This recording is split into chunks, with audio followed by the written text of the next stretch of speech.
आप देख रहे हैं राष्ट्र के नाम समर्पित ओटीटी इंडिया और आपके साथ मैं हूं मीनाक्षी गुप्ता।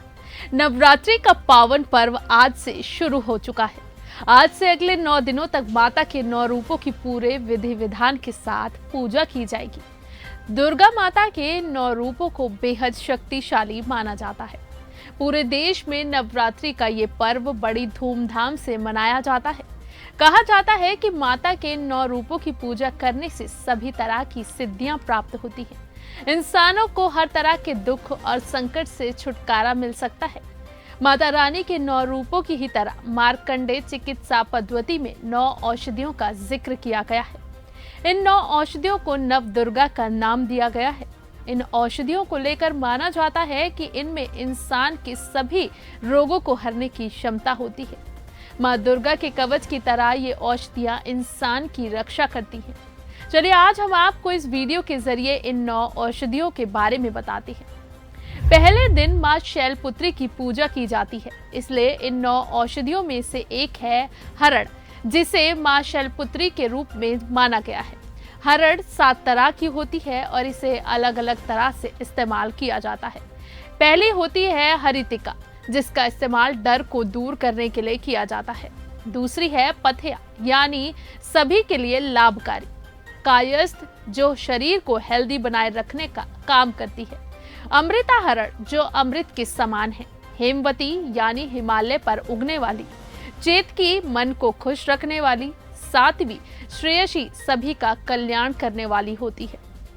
दूसरा दिन मां ब्रह्मचारिणी का होता है, इसलिए दूसरी औषधि का नाम है ब्राह्मी। इसे खाने से दिमाग संबंधी बीमारियां दूर होती हैं और याददाश्त तेज होती है। इसके अलावा उम्र भी बढ़ती है। मां चंद्रघंटा की तरह तीसरी औषधि का नाम है चंदूसूर। इसके पत्ते धनिये की तरह होते हैं। ये हार्ट डिजीज और ब्लड प्रेशर की समस्या के लिए फायदेमंद मानी जाती है। मोटापे को भी कंट्रोल करने के लिए चंदूसूर काफी लाभदायक है। नवरात्रि का चौथा दिन मां कुष्मांडा का होता है, इसलिए चौथी औषधि का नाम है कुम्हड़ा। ये पेट के साथ साथ ब्लड संबंधी बीमारियों को भी दूर करती है। इसके अलावा ये मानसिक और शारीरिक परेशानियों को भी दूर करती है। 5वीं औषधि है अलसी। इस औषधि के दानों को स्कंद माता से जोड़ा गया है। ये पित्त और कफ की समस्याओं को दूर करती है। 6ठी औषधि है मोइया। इसे अम्बा के अलावा कई और नामों से भी जाना जाता है। इसकी तुलना माता कात्यायनी से की जाती है।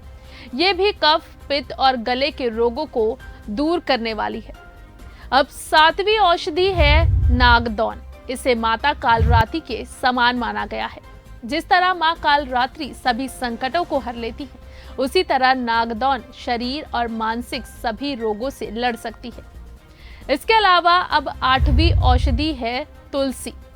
इसे आयुर्वेद में महागौरी कहा गया है। तुलसी शरीर के इम्यून सिस्टम को दुरुस्त करने के साथ कफ से जुड़े विकारों को दूर करती है। ये खून को साफ करती है और लंग्स, हार्ट और गले से जुड़े रोग दूर करने में भी इसका इस्तेमाल किया जाता है। अब 9वीं और आखिरी औषधि है शतावरी। इसे माता का 9वां रूप माना गया है। मानसिक बल के लिए इसे सर्वोत्तम माना जाता है। साथ ही पित्त संबंधी समस्याओं को दूर करने में ये मददगार है। इसके रेगुलर सेवन से कई रोग दूर होते हैं।